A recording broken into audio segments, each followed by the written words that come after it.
саламатсыздарбы? Урматтуу Ашырбек Мойдонович, өкмөт башчысы мамлекет башчысынын жылуу мамилеси менен коңшу Өзбекстан менен жакшы мамиле түзүлүп атат.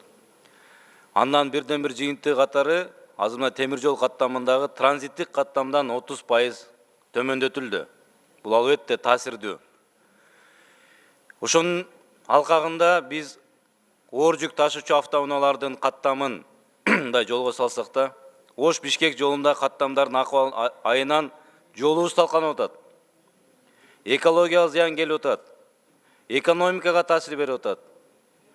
Ал жерде эгер темир жол каттам менен каттаса, салык төлөөдө жеңилдик болот. Бир топ баягындай жол кырсыктары азаят деп айтат элем.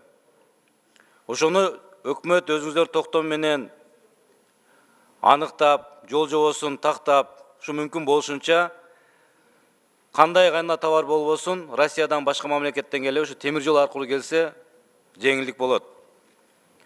Экинчи, эсиңизде болсо, мен 2017 жылы май айында көтөргөм. Жалал-Абад шаарындагы Жалал-Абад курортуна түзүлгөн кырдаал боюнча.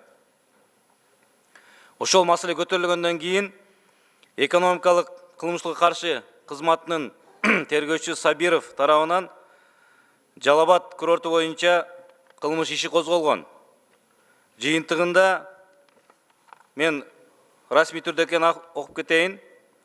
Таким образом, при вышеуказанных обстоятельствах Федерация профсоюз Кыргызстана причинен материальный ущерб в особо крупном размере на общую сумму 2 миллиона 614 сомов 244 деп аныктап, тактап берген. Мамлекеттин ичинде мамлекет болуп, эгер бир жетекчи барса аны киргизбей, өздөрүнчө бир өкмөт болуп алган бул Жалал-Абад курорту боюнча чара көрө турган орган барбы? 10 айдан бери созулуп келаткан. Андан кийин экспертиза болуптур. Экспертизанын жыйынтыгы айтып атат. Ошол айтылган фактылардын бардыгы аныкталды деп. Урматтуу Ашырбек Мойдонович, шуну бир көзөмөлгө алып кетсеңиз. Кечеги айтылган, мисалы, Курманкул Токторович тарабынан айтылгандагы кээ бир фактылар, мына ушунга окшогон майда барат дейбизби, башка коррупциялык жебүүчүлөр, шунун бардыгы келип айланып келип туруп өкмөттүн беделине таасир берет. Ал жерде жетекчилик боюнча 12 миллион дебитордук карызы бар. Ошо карызына карабай туруп, өзүнө жол тандабас машина алып, питаниядан жана башка корголгон статьялардан карызы бар экендигине карабастан ушундай жолдорго барган деген фактылар бар. Шуну бир аягына чыгарып кылсаңыз деген суроону жообун күтөм мен сизден.